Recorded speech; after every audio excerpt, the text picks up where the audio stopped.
بسم اللہ الرحمن الرحیم۔ میرا نام راشد نجفی ہے۔ آج ہم بات کریں گے کہ اللہ تعالیٰ نے ستاروں کو کیوں پیدا کیا۔ ستارے اللہ کی قدرت کے بے مثال نمونے ہیں۔ کائنات عالم اپنے اندر دلچسپیوں کے ہزار سامان رکھتا ہے۔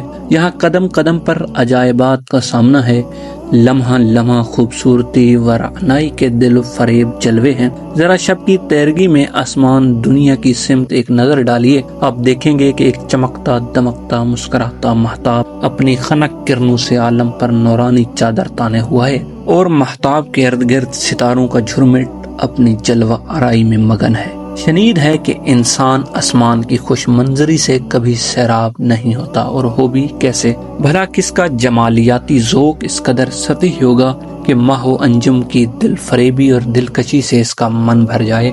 جس کا جمالیاتی ذوق افق پر پرواز کرے، وہ کبھی بھی ستاروں سے اپنا دامن ذوق آزاد نہیں کر سکتا۔ لارائب کہ یہ ستارے قدرت کی اعلیٰ اور بے مثال کاریگری کی مظہر ہیں۔ صنائع عالم یعنی اس دنیا کے بنانے والے کی شاہکاری اور حسن تخلیق کے بے نظیر نمونے ہیں، لیکن کبھی آپ کے آبگینہ خیال میں یہ بات آئی ہے کہ آخر ان ستاروں کی تخلیق کے پس پردہ کیسی حکمتیں پناہ ہیں؟ آئیے ہم یہ سوال اس ذات کے دربار میں کرتے ہیں جس کے لفظ کن سے یہ ستارے معرض وجود میں آئے۔ یقیناً کسی مصنوع کی حکمت کے سانے سے بہتر کوئی بیان نہیں کر سکتا، یعنی بنانے والے کے علاوہ اس کی حقیقت کوئی اور نہیں بتا سکتا۔ لہٰذا ہم اس بنانے والے کے کلام قرآن کے اوراق گردانی کریں گے، دیکھیں گے کہ آخر فاتر ہستی ستاروں کی تخلیق کے متعلق کیا فرماتا ہے۔ اس سے قبل یہ جان لیں کہ تمام ستاروں کا ہجوم یکساں نہیں ہوتا، اور نہ ہی وہ سب زمین سے ایک متعین مسافت پر واقع ہوتے ہیں، بلکہ ان کا سیز و ہجوم ایک دوسرے سے مختلف ہوتا ہے، اور زمین سے اس کی مسافت بھی ایک دوسرے سے مختلف ہوتی ہے۔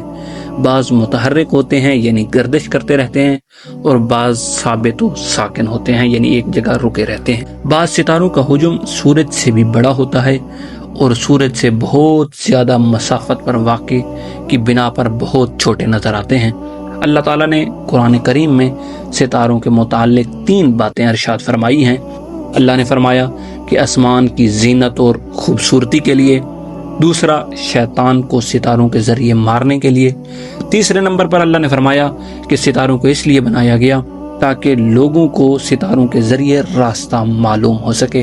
ہم یہ تینوں مقصد جو اللہ نے اپنی لارائب بے عیب کتاب میں فرمایا ہے کہ میں نے ستاروں کو کس لیے بیان کیا، تھوڑا تھوڑا تفصیل سے بیان کریں گے۔ سب سے پہلے آسمان کی زینت کے لیے قرآن کریم میں اللہ تعالیٰ نے ارشاد فرمایا وَلَقَدْ جَعَلْنَا فِي السَّمَاءِ بُرُوجًا وَزَيَّنَّاهَا لِلنَّاظِرِينَ، اور بے شک ہم نے آسمانوں میں برج بنائے اور اس کو دیکھنے والوں کے لیے مزین کر دیا۔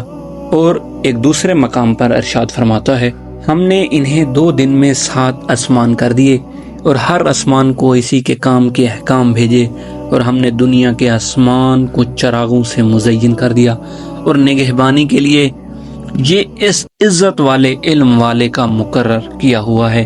دونوں آیتوں سے یہ بات معلوم ہوتی ہے اللہ پاک نے ستاروں کو پیدا کیا تاکہ وہ آسمانوں کی زینت بن سکیں۔ جس طرح کسی خوبصورت محل کو کمکموں سے مزین کر دیا جاتا ہے، اسی طرح آسمان کی تزئین کے لیے اللہ پاک نے ستاروں کو پیدا کیا ہے۔ دوسرے نمبر پر اللہ نے فرمایا شیطان کو ستاروں کے ذریعے مارنا۔ اللہ تعالیٰ نے قرآن کریم میں ارشاد فرمایا کہ بے شک ہم نے آسمان دنیا کو ستاروں سے مزین کیا، اور ہر سرکش شیطان سے حفاظت کے لیے وہ عالم بالا کی طرف کان نہیں لگا سکتے، اور ہر طرف سے ان پر مار پھینک ہوتی ہے بھگانے کے لیے، اور ان کے لیے ہمیشہ کا عذاب ہے، مگر جو ایک آدھ بار اچک لے چلا تو روشن انگارہ اس کے پیچھے لگا۔ ابن خطیب ان آیات کے ذیل میں فرماتے ہیں کہ شیاطین نبی کریم صلی اللہ علیہ وآلہ وسلم کی بعثت سے قبل عالم بالاکی کی باتوں کو چوری چپ کے سن لیا کرتے تھے اور نجومیوں کو بتلاتے تھے، پھر نجومی ان باتوں کے ذریعے لوگوں کے ایمان و عقیدے کو خراب کرتے تھے۔ پھر جب حضور اکرم صلی اللہ علیہ وآلہ وسلم کی بعثت ہوئی تو شیاطین کو سننے سے روک دیا گیا۔ اب اگر کوئی شیطان چوری چپ کے سننے کی کوشش کرتا ہے تو ستاروں کے ذریعے اسے مارا جاتا ہے، جس کی وجہ سے وہ جل جاتا ہے۔ معلوم ہوا